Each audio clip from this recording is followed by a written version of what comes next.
Good afternoon, Chuck Morse, driving Uber here in Medford, Massachusetts.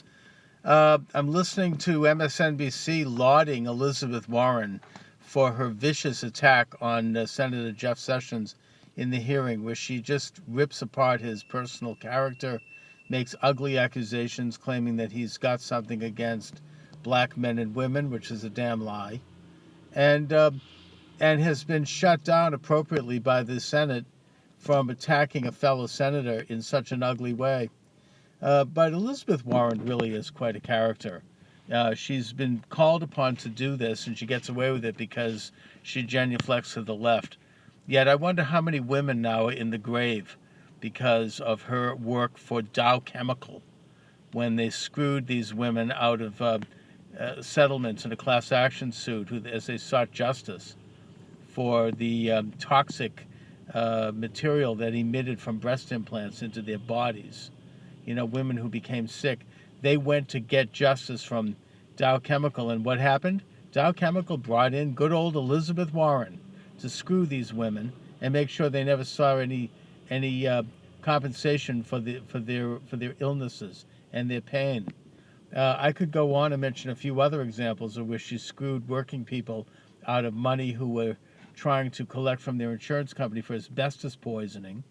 And there are a couple of others where she got big fat paychecks, you know, six figures. It's okay for her.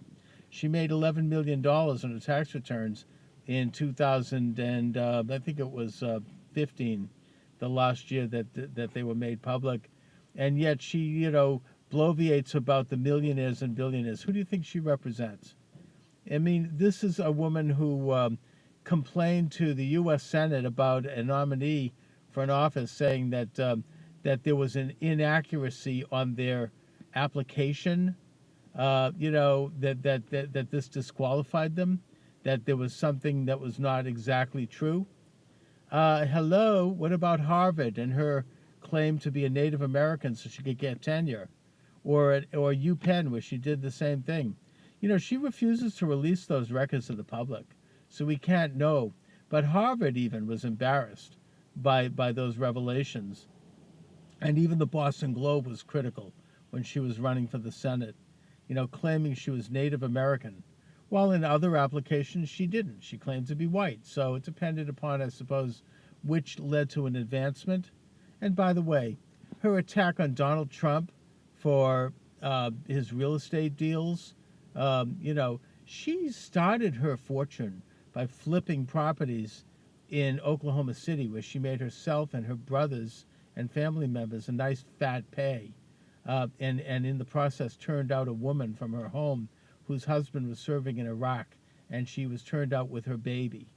So I guess Liz, it's okay for her to criticize classic liberalism. Actually, you know, they project.